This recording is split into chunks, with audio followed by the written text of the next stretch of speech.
দিদি, এটা শুনে সত্যি খুব খারাপ লাগলো, কিন্তু আমি তোমায় একটা কথা জিজ্ঞাসা করতে পারি? হ্যাঁ বল। ও এগুলো কার জন্য করেছে? ওর মায়ের জন্য করেছিল। দিদি, ও এগুলো কেন করেছিল? বিপদে পড়েই করেছিল, তাই না?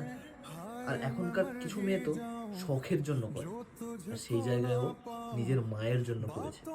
কিন্তু ও যখন আজ আমার সাথে আছে, ও আর এসব কিছু করে না। ওটা ওর পাস্ট ছিল দিদি। ও আজ একটা রেসপেক্টফুল জব করে। হ্যাঁ আমি জানি, এখন আর ও এইসব কাজ করে না। দিদি, আমি পায়েলের পাস্ট থেকে তো ওকে জাজ করতে পারি না। ও এখন কি করে সেটা দেখেই জাজ করবো না ওকে। দিদি, পাস্ট সব মানুষের থাকে, কিন্তু একটা মানুষকে তার পাস্টের জন্য তো বাদ দিতে পারি না। বরং তার আগের দিনগুলো কি করে ভালো হবে তার দায়িত্ব আমরা নিতে পারি, তাই না? ভাই তুই ঠিক বলেছিস। পায়েল ওই টাইমে যা করেছে বিপদে পড়ে করেছে। ওর কাছে আর কোনো পথ ছিল না হয়তো। আর তোর যদি ওর পাস নিয়ে কোনো প্রবলেম না হয়, আমারও কোনো প্রবলেম নেই। আর একটা কথা ঠিক, পায়েলের লাইফ থেকে যদি ওর পাসটাকে তুই মুছে দিতে পারিস, তাহলে ওর থেকে ভালো মেয়ে আর নেই। থ্যাংক ইউ সো মাচ দিদি, আমাকে এতটা বোঝার জন্য। আচ্ছা ঠিক আছে, এখন তো বাইরে চলো।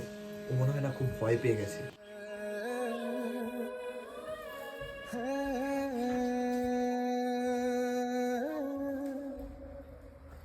আমি ভাইকে তোমার ব্যাপারে সবকিছু বলে দিয়েছি। অনেক সরি, আমি তোমার থেকে সবকিছু লুকিয়েছি। কিন্তু বিশ্বাস করো, আমি যা করেছি বিপদে পড়েই করেছি। কিন্তু হ্যাঁ, আমাদের সম্পর্কে আসার আগে আমি সবকিছু ছেড়ে এসেছি। ঠিক আছে ভাই, নো প্রবলেম। তোমার পাস্টে কি হয়েছে সেটা আমার জানার কোনো ইচ্ছা নেই।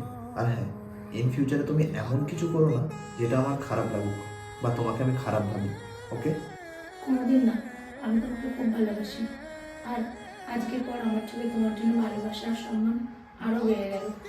কারণ তোমার মতো চিন্তা ভাবনা সবার হয় না। I love you Payel. I love you two.